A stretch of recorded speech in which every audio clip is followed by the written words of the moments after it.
बेईमानी, ये है आज की कहानी का शीर्षक। मैं आज बहुत खुश हूँ क्योंकि आज मेरी पहली सैलरी आई है। अपने छोटे से शहर में यहाँ अपनी पढ़ाई पूरी करने आया था।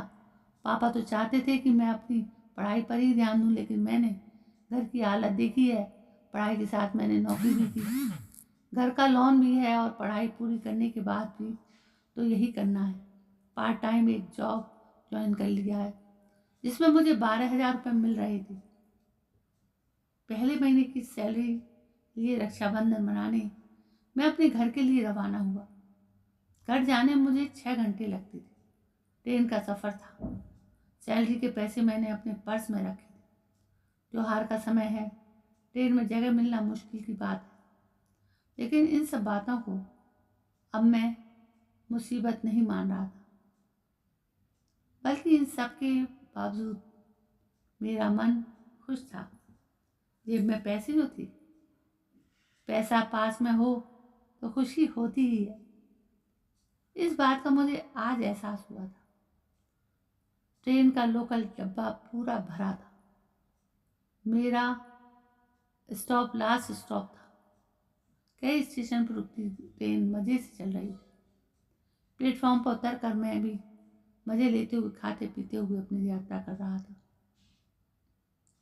थोड़ी देर बाद ट्रेन में कुछ जगह हुई और एक सीट मुझे बैठने को मिल गई। खिड़की के पास की सीट थी, तो बाहर की ठंडी गर्म हवा में मेरी आँख कब लग गई मुझे पता भी नहीं चला था। करीब 2 घंटे बाद शोर के कारण मेरी आँख खुल गई। अभी मैंने समय देखा तो मेरा स्टेशन करीब 1 घंटे दूर और होगा। प्यास लगी। मैंने पानी की बोतल लेने के लिए अपने पैंट के पीछे वाली जेब में हाथ डाला, पर पर्स निकालना चाहा। मेरी तो जैसे जान ही निकल गई। मेरा पर्स मेरी पॉकेट में नहीं था। मैं एकदम से खड़ा हो गया और नीचे ऊपर अपनी सारी पॉकेट को चेक करने लगा। सीट के नीचे, बैग में, हर जगह देखा, लेकिन मेरा पर्स कहीं नहीं मिला। आस पड़ोस में खड़े और बैठे सबको पता चल गया था कि मेरा पर्स खो गया है। मैंने सबसे पूछा भी, लेकिन सभी का जवाब ना था। सोने के पहले जिस प्लेटफॉर्म पर भी ट्रेन रुकी थी, लगभग हर प्लेटफॉर्म पर मैं ट्रेन के नीचे उतरा था कुछ ना कुछ लेने। वहाँ किसी ने मेरा पर्स चोरी कर लिया। कोई ट्रेन में भीड़ का फायदा उठाकर पर्स चोरी करके ले गया। मुझे कोई अंदाजा नहीं था। कुछ घंटों पहले खुश था और वो सारी खुशी मेरी चली गई। पर्स में पैसों के साथ मेरी कुछ आईडी भी थी, जिसके जाने का भी मुझे बहुत दुख था। मेरी पहली कमाई जिससे मेरा त्योहार अच्छा होता, सभी के लिए मैंने उन पैसों से कुछ ना कुछ लेने की सोच रखी थी। मेरे लिए तो वो पैसे बहुत थे। बस मैं सर पकड़कर बैठा रहा था। मेरा स्टॉप सबसे लास्ट था और वो भी आ गया था। ट्रेन से सब उतरने लगे। मैं बस वहीं अपनी सीट पर बैठा रहा, सबको जाते हुए उतरते हुए देख रहा था। मैं इतना लापरवाह कैसे हो सकता हूँ, यह मैं सोच रहा था। आखिर मैंने अपने पर्स का ध्यान क्यों नहीं रखा? यही सब सोचकर मैं अपने आप को बार बार कोस रहा था। ट्रेन खाली होने के थोड़ी देर बाद तक मैं वहीं बैठा रहा। फिर आखिरकार मैंने खुद को संभाला। मैं अपनी सीट से उठा और दरवाजे की ओर जाने लगा। आंखें मेरी अब भी यहाँ वहाँ मेरे पर्स को ही खोज खोज रही। सोच रहा था कि क्या पता यहीं कहीं पड़ा होगा मेरा पर्स। इसलिए मैं सब सीट के नीचे एक बार फिर देखते हुए जा रहा था। मेरी नज़र एक पॉलीथीन पर पड़ी जो सीट के नीचे रखी थी। उसको उठाकर मैंने खोलकर देखा। उसमें एक हैंड बैग निकला, वजन में थोड़ा भारी। खोलकर मैंने जल्दी से देखा। मेरी आंखें चमक उठी। उसमें कैश था। मैंने फटाफट वो बैग को वापस बंद किया और उस बैग को मैंने अपने बड़े बैग में डाल दिया।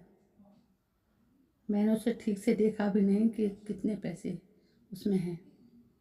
मैंने सिर्फ यही सोचा कि जल्दी से यहाँ से निकलूं, क्या पता जिसका बैग छूट गया कहीं वो वापस ना आ जाए। मैंने मन में यही सोचा कि शायद यह मेरे लिए ही छूटा है। भगवान चाहता है कि यह मुझे मिले। इसमें इतना पैसा है कि मेरी और मेरे घर वालों की कुछ समस्या तो हल हो सकती है। अब मेरी खुशी का कोई ठिकाना नहीं रहा। मैं अब पहले से भी ज़्यादा खुश था। बस मैं जल्दी से प्लेटफॉर्म से निकला और ऑटो करके अपने घर आया। घर आकर पहले मैं सबसे मिला, फिर कुछ समय सबके साथ बात की, फिर अकेले में जाकर मैंने अपना बैग खोला और उसमें से वो बैग निकाला। मैंने उसमें रखे पैसे निकाले। करीब 2 लाख रुपए उस बैग में थे। उसके अलावा एक पर्स मैंने पर्स खोल कर देखना चाहा, लेकिन इतने में भी कोई बाहर से आवाज़ लगाने लगा, जिस कारण मैंने फिर उसे बंद कर दिया। रक्षाबंधन पर मैंने अपनी बहनों को अच्छे से गिफ्ट दिया। साथ ही मैंने यह भी सोच लिया था कि उन पैसों का मैं क्या करने वाला हूँ। इस बारे में मैंने घर पर कुछ नहीं कहा, सिर्फ मन ही में मैंने प्लान बना लिया था। पापा के एक लोन की किस्तें बाकी थीं। मैंने उसमें से उन्हें बिना बताए 30,000 रुपये किस्त भर दी। बाकी के पैसों को भी मैं ऐसे ही इस्तेमाल करने वाला था। मैं बस 3 दिन की छुट्टी पर आया था। वापस जॉब और पढ़ाई के लिए लौटने का समय हो गया था। मैं वापस ट्रेन में बैठ गया। इस बार मैंने मेरे बैग के साथ उसमें वो छोटा बैग भी था। इसमें करीब 1,60,000 रुपये थे। एक बार मेरा पर्स चोरी होने के बाद अब मैं ज़्यादा सतर्क हो गया हूँ। मुझे नहीं लगता कि अब मैं ऐसी गलती दोबारा करूँगा। मैंने अपना हाथ बैग से हटाया ही नहीं।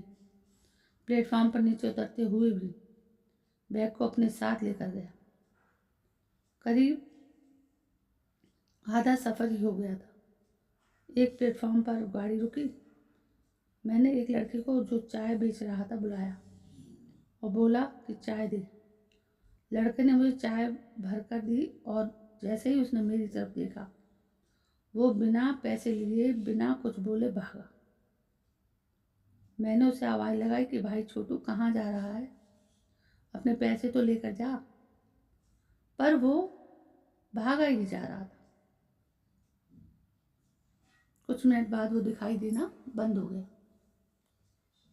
शायद प्लेटफॉर्म के बाहर किसी दुकान में गया था। ट्रेन का समय हुआ, हॉर्न बजा। धीरे धीरे गाड़ी प्लेटफॉर्म से निकलने लगी। तभी वो लड़का फिर से दौड़ता हुआ मेरी खिड़की पर आया। बोला, भाई अपना पर्स ले लो। उसने मेरे हाथ में मेरा पर्स दिया। वो वहीं रुक गया और ट्रेन ने धीरे धीरे स्पीड पकड़ ली। उसके चेहरे पर जो मुस्कान और संतोष था, वो मेरे कलेजे तक चला गया। मैंने अपना पर्स देखा। उसमें सब वैसा ही था, उतने ही रुपए थे, एक भी कम नहीं हुआ था। उस लड़के से कुछ पूछने का, कहने का समय ही नहीं मिला। उसकी हालत भले ही तंग हो, लेकिन उसको और उसके परिवार को नींद अच्छी आती होगी।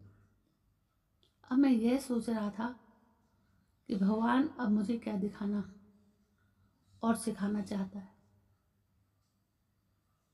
मैंने एक बैग लिया और उसके पैसे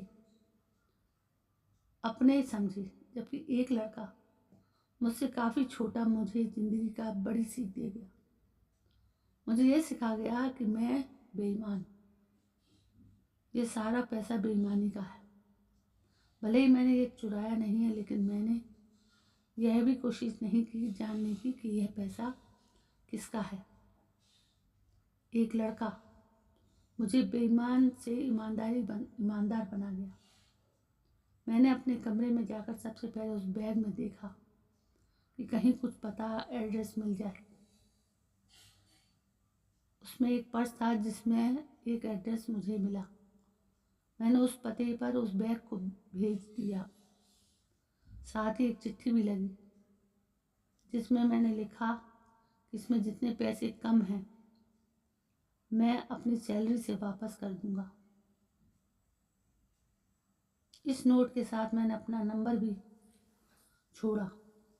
मुझे नहीं पता था कि उनके लिए पैसे के लिए वो मुझे माफ़ करेंगे या नहीं, लेकिन अब मैं हर बात के लिए तैयार था। मुझ में न जाने कैसे इतनी हिम्मत आ गई। कुछ दिनों में ही उनका फ़ोन आया। बुजुर्ग थे। उन्होंने कहा कि उनके हाथ से यह पैसा न जाने कहाँ रह गया था। किसने कब लिया उन्हें भी पता नहीं चला। उन्होंने मुझे बहुत दुआ और आशीर्वाद दी। कहा कि बचे पैसे वापस नहीं दूं तो भी चलेगा, लेकिन मुझे वो वापस देने ही थे। पैसा और बैग मिलने की खुशी इस शांति के आगे कुछ भी नहीं थी। यह कुछ अलग ही थी। उस लड़के ने मेरी ज़िंदगी बदल दी। भगवान मुझे यह सीख देना चाहता था, सो उसने मुझे दी। अब बताइए कि आपको ये कहानी कैसी लगी? क्या जो इसमें इंसान को जो सीख मिली वो ठीक थी? ईमानदारी तो होनी ही चाहिए। दोस्तों, ज़िंदगी में ईमानदार रहना बहुत ज़रूरी है। गरीबी कोई कारण नहीं थी कि हम गरीब हैं तो इसलिए दूसरे का पैसा रख लेंगे। नहीं दोस्तों, ये कहानी आपको कैसी लगी? यदि कहानी पसंद आई हो तो प्लीज़ इस कहानी को ज़्यादा से ज़्यादा शेयर करें। यदि अच्छी लगी हो तो कमेंट करें। यदि हो सके तो एक लाइक करें, और आखिर में मेरी इस कहानी को सब्सक्राइब करना ना भूलें। दोस्तों, कल मैं फिर हाजिर होती हूँ। तब तक के लिए जय हिंद, वंदे मातरम।